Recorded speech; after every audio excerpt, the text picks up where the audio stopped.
भाइलाई चाहिँ म बजार पठाउन आँटेको। पानी चाहिँ कत्रो पर्दैछ अनि यहाँ रेनकोट लगाएर पुरा रेडी भन्छ। वाउ लाइट पनि आयो। बाहिर चाहिँ कत्रो पानी परिरहेको छ। र आज के खाने? मोमो खाने। त्यही लागि यसलाई मैले पठाउन आँटेको बहुत जोर जबरजस्ती गरेर। अघिदेखि जा भनेको गएकै छैन।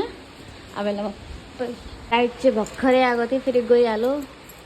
यहाँ चाहिँ भाइलाई चाबी निकालेर दिनु पर्यो। ओ भाइ भाइ यो दुईटै चाबी लिएर जा त।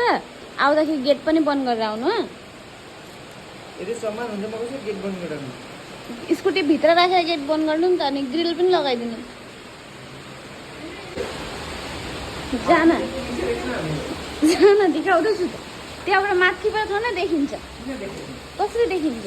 यति पावर छैन त मेरो लाइटको। 9-10 बजे जस्तो लाग्दैछ नि। By by. भयो लाइट अफ गरिदिउँ। पानी हुँदाखेरि यसरी पानी आइदियो भने चाहिँ मजा लाग्छ।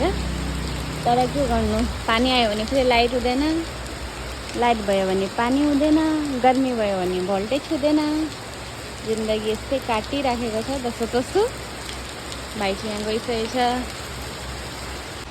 आज चाहिँ हामी मोमो बनाएर खाने। र मोमो चाहिँ हामी आज आँटाको बनाउँछौँ। यत्रो दिन त मैदाको खाइरहेको थियौँ। अहिले चाहिँ आँटाको ट्राई गर्नु पर्यो कस्तो हुन्छ। प्याज पो छ कि छैन यहाँ। आजको लागि चलिजान्छ। र अब चाहिँ प्याज काट गर्नु पर्यो। लाइट आएन भने त फेरि बनाउनु जाँगरो पनि आउँदैन। लाइट चाहिँ आइजाओस्। जब तक भाइ आउँदैन तब तक चाहिँ म अहिले स्किन केयर गर्छु ल।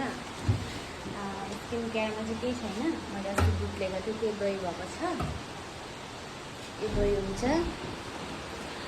त्यसपछि यहाँ छ कफी अनि हल्दी थियो मसँग। यहाँ यो चाहिँ घरको हल्दी।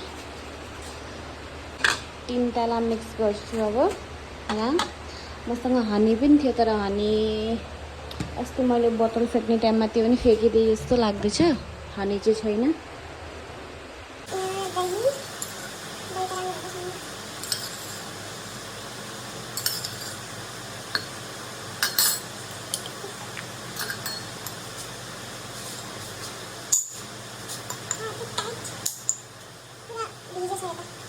मैले चाहिँ लगाएको थिएँ एलोभेरा। त्यो एलोभेरा यहाँ पनि मिक्स गर्छु।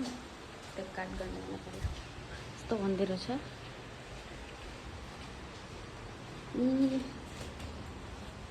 कुन काटौँ?